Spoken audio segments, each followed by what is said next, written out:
Yeah. I'm not sure.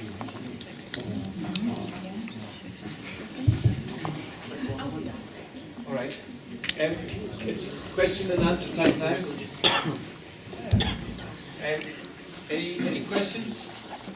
We're standing over here so that you can have the mics. Now, come on, get your hands up. We've driven 5 hours to get here. Please, could you say something about the implications of the transatlantic trade and investment partnership? Well, personally, I think it's quite a scary thing. For those of you who don't know, is Europe and America are negotiating a free trade agreement called TTIP. And there's lots of things in it I'm a bit uncomfortable about, because to break down trade barriers may also take away some of the protective things we have, like declaring things on labels, what you can put in food. It can also make it difficult for a government to take certain public health things. Philip Morris, the big cigarette company, is suing Australia because they've gone for plain packaging. So that can come out of these free trade agreements. But the threat to us in Scotland would particularly be that other countries in Europe are looking at trying to exempt their NHS and public services so that American companies couldn't come in there. But the UK government, up till now, has not. Because if you think of that little animation, that's exactly what they want. They want to move to an Americanised, insurance-based, very competitive NHS. That's what they believe in. The problem for us, if we have voted no, because I don't think we would want that, is if we're just a region, then that is unlikely to protect us from the laws of free trade. And therefore, it may well be that American companies would be able to force their way into Scotland. At the moment, we don't know that. But theoretically, that would be possible, because we are still part of a single country, and therefore the UK government would not be allowed to have a trade barrier against a private American company in one part of the country. Yeah, and I would add one small sub-point. In May, there was quite a bit of discussion around this, because I think very few people had heard of the TTIP before then, and it became a small campaign about it. And the Labour Party opposition said, oh, we won't sign up to this unless the NHS is exempt. And there was indeed an article in The Guardian, and I think in the Labour list, saying indeed from Andy Burnham, yes, the NHS will be exempt. And showing this letter from the chief negotiator of the TTIP in the European Commission. Now, having looked at that, because I was doing a bit of research before I was coming here, because I want to be able to answer some of your questions, hopefully. I read the article and read the letter. What the letter actually said was that governments will be able to choose to exempt themselves from it. Not that the NHS will be exempt, but only if the government chooses to. And as Phillipa says, the government in power is not choosing to, so there's no protection. Okay, gentleman behind. I'm a clinical psychologist. I work in young people's mental health, and the thing I'm really concerned about is, I think you're both making reference to it, the NHS in England is already not the NHS, and I'm concerned that we don't understand that at all in Scotland. In terms of the services that I'm involved in providing, in England about 30 to 40% of those services are now provided by Virgin Healthcare.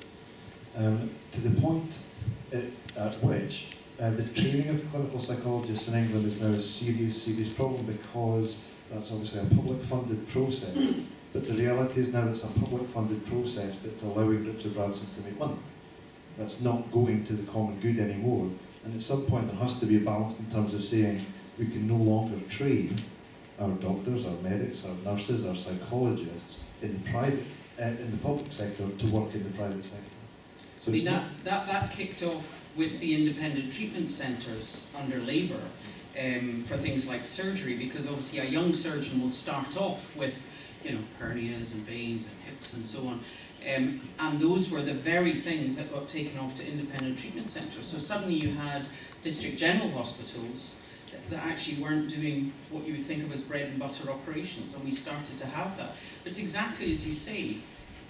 We spend an absolute fortune training doctors at university, and both of us, you hear from, if you've seen my wee video and you heard him, I wouldn't have been a doctor if I'd had to pay $9,000 a year, and Douglas certainly wouldn't have been a doctor if he'd had to pay $9,000 a year. But the cost to the state is still much higher than that.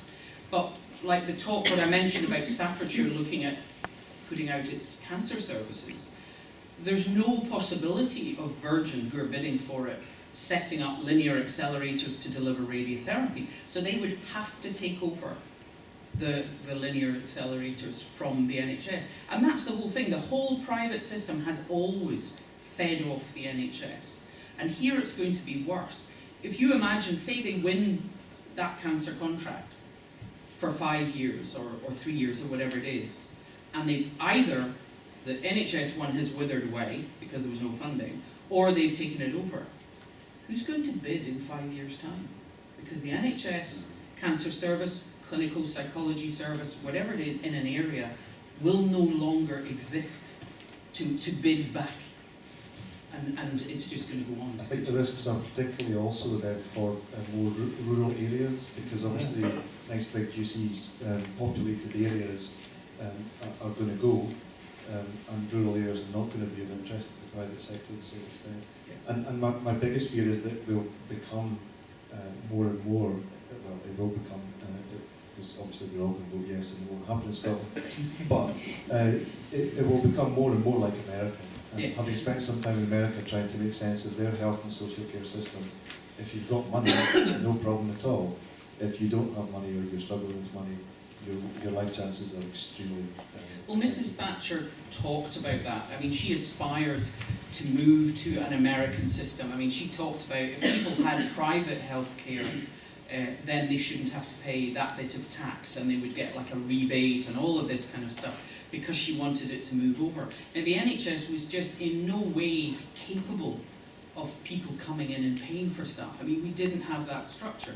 But that is why this march has been, done slowly over 30 years. But there is no question that where they're headed now is the end game. That is what they are looking for, is that things are broken up, they're run by different companies, and the NHS will not be able to come back, because there will be no NHS in that area. And as you say with rural areas, it'll be like Royal Mail. DHL and TNT, they will offer a cheaper deal to deliver letters in Glasgow, so they undercut the Royal Mail.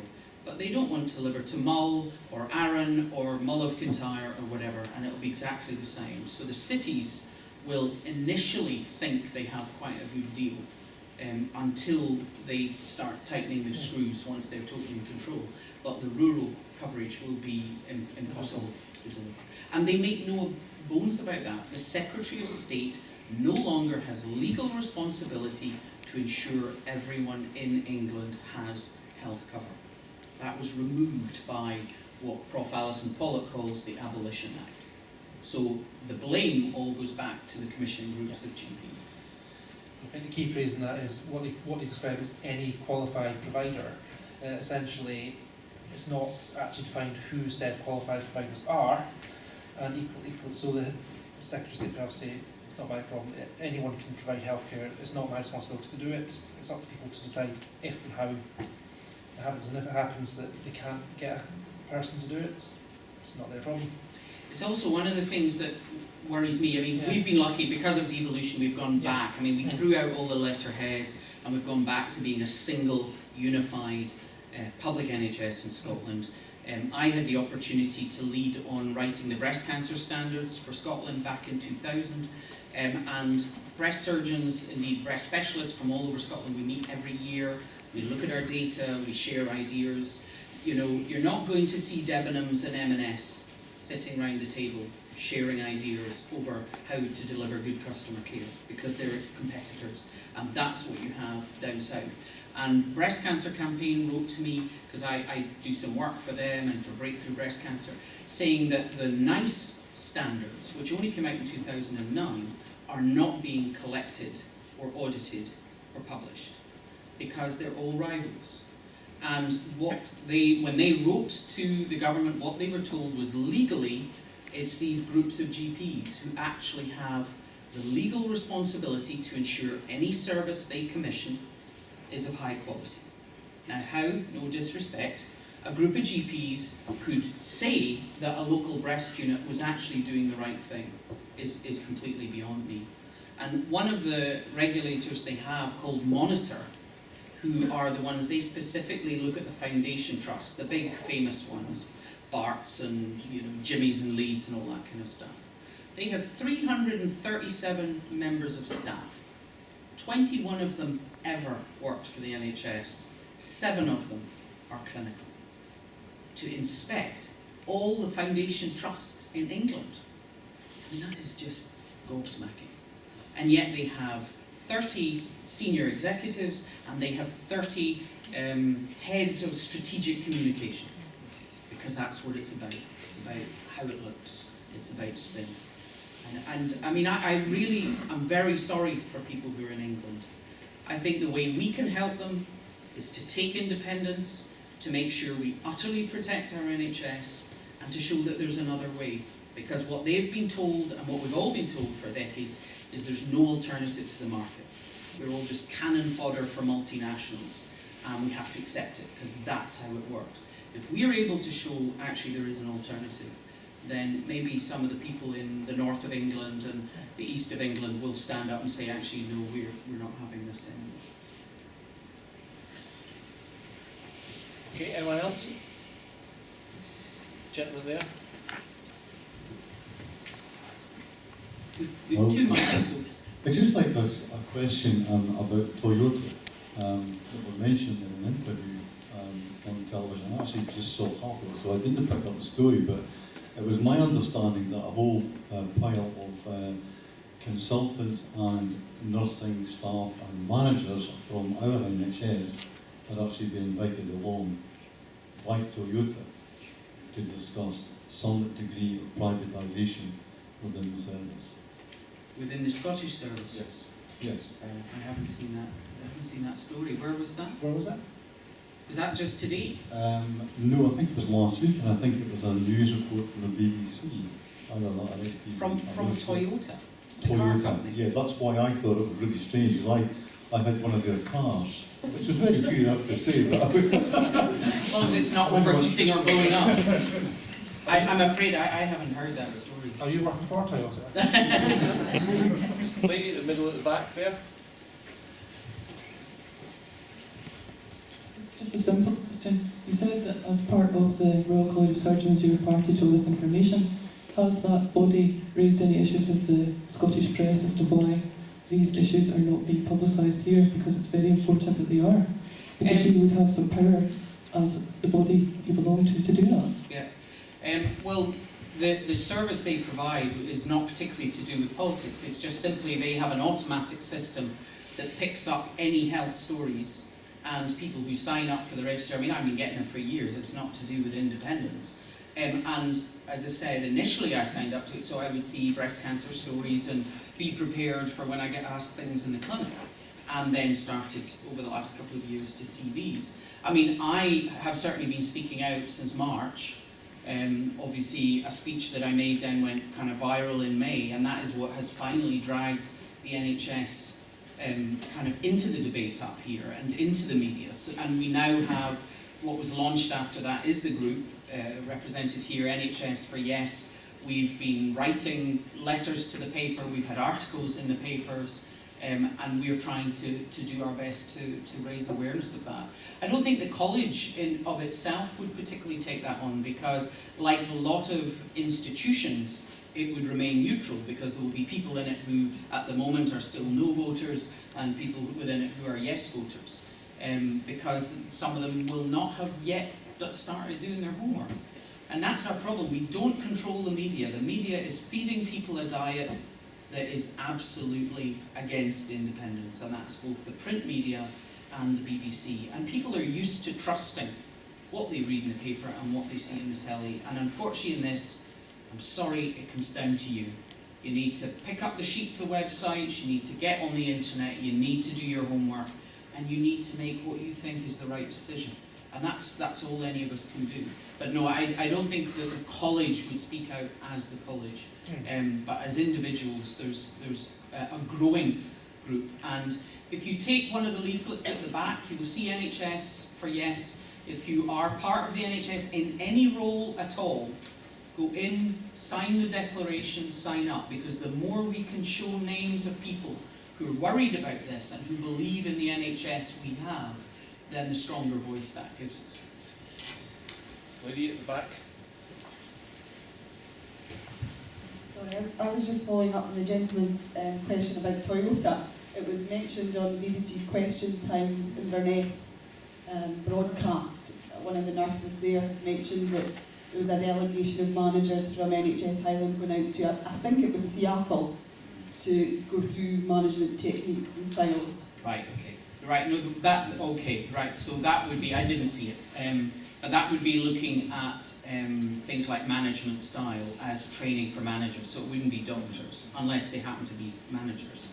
I mean, certainly what the NHS in Scotland has done is they have looked at projects in America looking at patient safety, as well as the Quality Improvement Scotland, now Health Improvement Scotland, who set quality standards for a lot of illnesses, particularly cancer. We also have the National Patient Safety Project, which is looking at reducing errors, looking at teamwork, looking at breaking down barriers between the consultant and the nurse or the orderly in theatre, so that anyone can say, oh, I think you're about to make a mistake. And some of that is from the States, so it's actually going and looking at, you know, how do airlines avoid mistakes, how are they open about near misses, that kind of stuff. So maybe it was something like that, but I can't see any thread where Toyota could be coming in to deliver health in Scotland. I think it would be more something to do with management techniques. Gentleman at the front here. I'm just a little concerned that by voting yes, we achieve this utopia of this National Health Service, and that your vision, that it delivers us no fracking, that we don't get wave power, that wind power disappears, that everything else that is a particular political vision that you have, which may not necessarily be what everybody who wishes to vote yes has. What it does by giving us the opportunity of voting yes is within Scotland to make those decisions ourselves. I think we're getting a little bit confused here between two things. One, which you very clearly made at the beginning, was by saying, by voting yes, by going into that booth with your stubby pencil marking your cross against the particular part of that form, that you are giving us, within Scotland, our opportunity to make our own debates, to make our own decisions about whether we use 3 billion towards renewing Trident or whether we use it to help poverty in Motherwell. Those are the decisions that we have the opportunity to make. I think that to try and sell to people the vision that by voting yes forever and ever the NHS will stay as it is wrong. And I think it's actually alienating, or potentially could alienate, people who may have a slightly different political vision. And I think the important point is to talk towards the ability of a yes vote giving us the opportunity within Scotland to make those decisions for ourselves. Because I suspect that with some of the views you have, we may end up fighting in a political stage in years to come, but at least it will be a Scottish political stage. I thought that was the point I was making. Obviously, I don't particularly, I'm not yet comfortable with fracking because no one has shown to me that it is safe. And my impression from things I've read is that most people in Scotland are not yet comfortable that it's safe. Because But a yes vote isn't giving no, us... I'm not saying that it is. All I said at the beginning was that it gives us the control. I didn't say that I wanted wind and wave power to disappear. What I said is that if we have wave power, the money from that, because it will be built on the Crown Estate, will go straight down south. But I thought it was reasonably clear that what I was talking about was having control. And that is all we're voting for. But then going on with a very large amount of your personal vision about how the National Health Service might continue to operate in the future, and that it shouldn't be down your broken Green Party route, which I personally agree with. But I don't necessarily think that a yes vote should be seen as something that is going to give us that particular vision of the NHS forever, nor should it, because we must have the right to interrogate. Sure, but it allows us that. And frankly, if we vote no, we will not have that. If you believe that MPs will let us hang on to this... I'm committed, yes. I'm committed, yes. But I do think that we need to be careful that we don't tie individual visions of politics into that yes vote. we need to retain the independence of people's political choice within that ability to present Well, ourselves. sure, but the only vision I have is the vision I have. You know, so I can't really stand up and make a speech from my heart, which is someone else's vision. What I was trying to say at the beginning is all we are deciding is to take control. And if we vote no, we won't have that control. It's as simple as that. And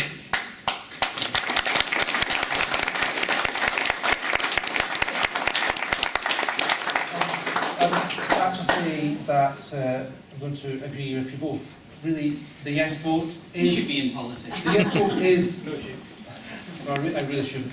The yes vote is a vote to take control, is to take the chance to have powers. The reason that the NHS is such a powerful argument is that because the privatisation issue in England is a live debate, it's something that is happening just now, and if we did vote no, that we would be potentially go down that very dark path. That's why it becomes such a live issue.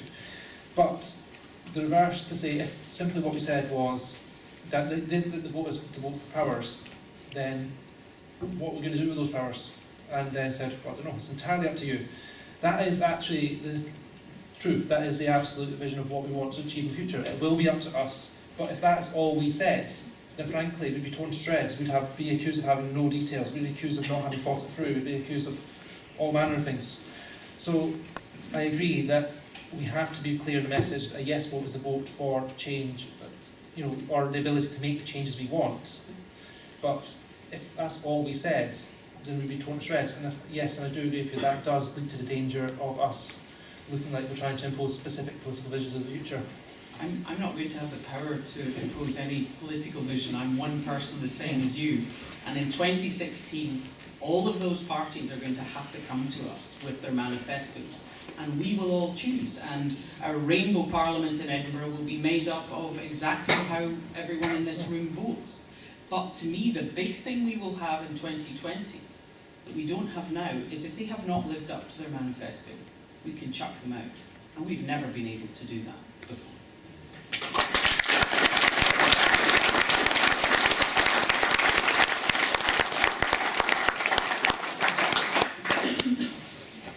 Young gentleman in the red shirt. Hi there. When I was doing some canvassing for the Yes campaign, I came across a house, and it was a woman who was a nurse. And she said to me that she was upset with the NHS because she was grossly underpaid, and I do agree with her. She's working 13, 14-hour shifts sometimes if she can't get away, and she's not getting paid what she should be getting paid for it. Now, her view with privatisation was that privatisation, there's more money there, so they get paid more, and there's more money to look after them, essentially. I didn't know what to say to her about that. I was just kind of wondering what your thoughts on that would be. In simple terms, the aim of a private corporation is to make money. They have to make a profit. That profit has to come from somewhere. So if you have, let's call it arbitrarily, a £2 billion budget for a service, and the company has a desire to make £200 million profit, say, why not? Zero.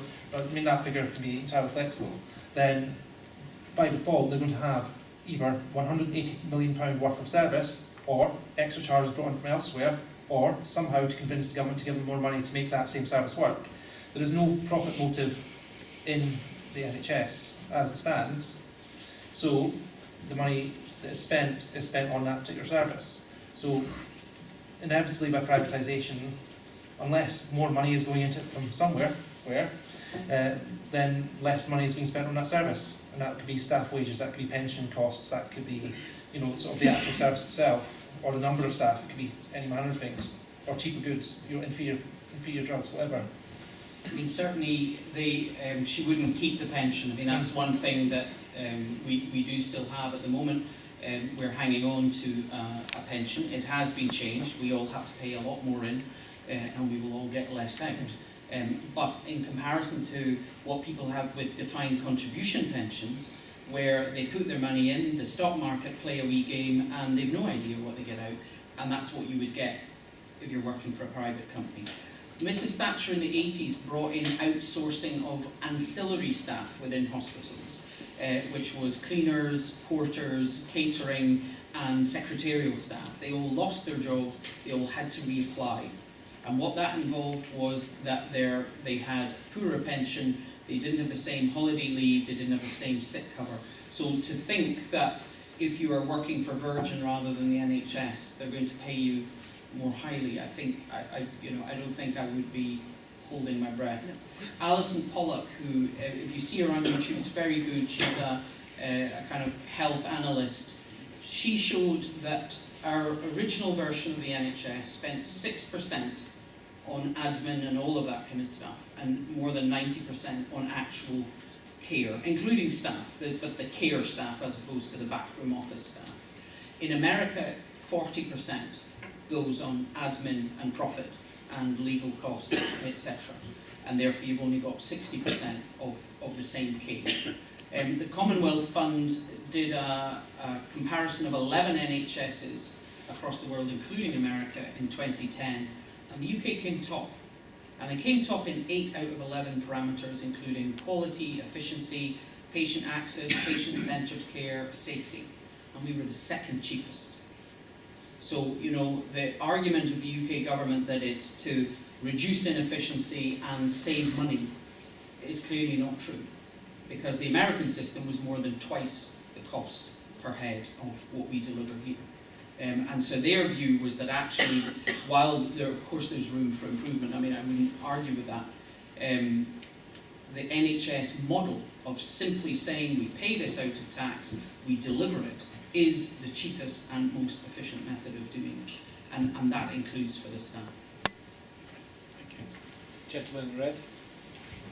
Just a very quick point of information, really. I don't know about nurses, but I know about psychologists who are now working for Virgin Healthcare in mental health, are taking a 15-20% pay cut for exactly the same job. So that profit-making companies make profit, end of. And the reality, because there are no other services, is that they either have to, so it's not even as if you say, oh, I don't like those terms, I'll go somewhere else. If you want to stay in the area, that's the job you get. So the colleagues that I know are either taking a 15-20% cut, or they're looking for jobs in Scotland. Well, there's no national terms and conditions if you work for these companies. And obviously, again, once they've got that franchise, and certainly we can't bid for it after 5 years for that because we don't exist. The only other thing would be another company. So Atos come in and say, we'll undercut Virgin. So they get the next franchise, and how do they fund that undercutting? Again, I mean, staff cost is the biggest cost in the NHS, because most of what we do is people putting their hands on you or giving you stuff, or nursing you, or if it's me sticking a sharp implement in you, and therefore that's how we deliver things. It's not machines, it's not anything else, it's people. And so if they want to save money to be cheaper, it always has to come out of staff. So it's either cutting the numbers until they're unsafe, or cutting the actual what people are paid. I can take another couple of questions. The lady at the back. Sorry, it's not a question, just a point to add to what you just said, Phillipa. I don't know if people are aware that Atos, which actually assesses people with disabilities and really looks at ways of cutting benefits nationally, the chair of Atos last year had a pay rise of £250,000. Now, I don't know what this person was being paid as their annual salary, but to me it's immoral that someone who's doing something like that gets a pay rise like that, and I don't think in independent Scotland we would actually allow that sort of thing to happen. Thank you. Any other questions? Come on, get your hands up. Gentlemen, blue top. There we go.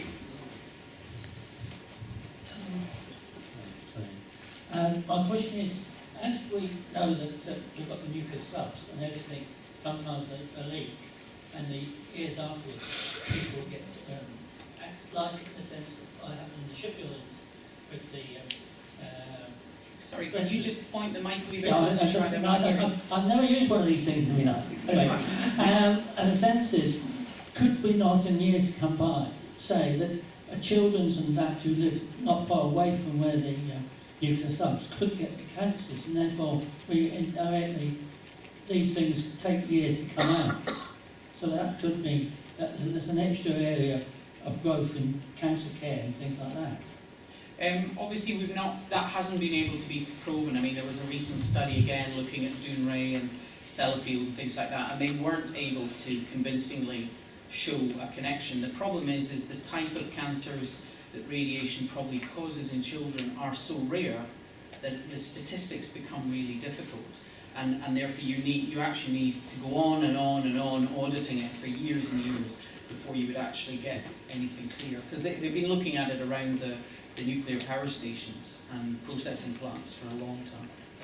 One thing I was going to say, one of the things I didn't realise until I saw the Channel 4 news programme was, a lot of the people who work on the nuclear subs are not local, they are bussed in. So it may not be easy for someone to say, a person who's living 30 miles away, and their children suddenly gets cancer, because in the, say, in the 50s when it served, there was not the same protection as we now know that people, even asbestos, wear compared to them, so that they may be affected, because it's taken so long, say 50 years for people with asbestos doses.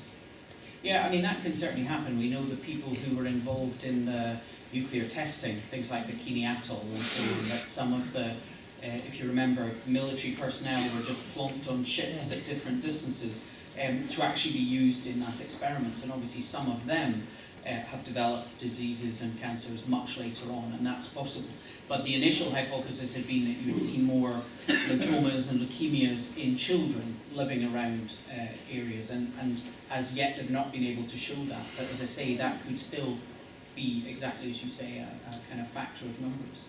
I mean, this thing about fast lane, about not everyone living there, you know, obviously they go, oh well, if you get rid of fast lane, or if you get rid of Trident, all these thousands and thousands, 20,000 jobs will go, whereas it's actually just over 500 who actually are involved in the Trident part of it. But quite a lot of the people who are based in fast lane, they don't bring their family there, maybe for very good reasons, and they literally commute up and commute back kind of Monday to Thursday. And therefore the local area actually doesn't get that much economic input from it, whereas the current Scottish Government certainly envisage it as the conventional naval base for Scotland, and therefore that would hopefully be people who would be living there with their families. So in actual fact, I think that would be economically better for Argyll than what they have at the moment. Okay, I can take another question, then I'm going to wrap things up fairly quick. Now there's lots of hands. Yeah. Lady in the jacket, white jacket. It's not late yet, Sandy. It's All right. not my bedtime yet. Okay. Well, let him go. So I'm just wondering what your colleagues within your profession are saying about the debate, and are you encountering opposition to your arguments, and what your colleagues fear from a yes vote? Not been all that much discussion with actual consultant colleagues, so I don't know whether that is just, you know, steering clear of the debate. I think there's a certain amount of that going on, and going on within GP practices. Some GP practices are discussing it very openly, others are very carefully not.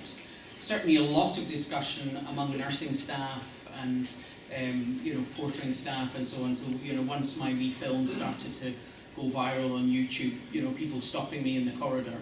I don't badger other people at work. I don't obviously have any yes things on me when I'm meeting patients or anything, but I have reached a point where patients have seen it and sometimes they raise it. But certainly a lot of, as I said, nursing staff and so on who didn't know what was happening in the NHS, were very shocked, didn't know we were separate, because obviously until Mrs. Thatcher got her hands on it and we did all this, let's pretend we are separate from you so we pay you for doing that, you wouldn't have noticed it.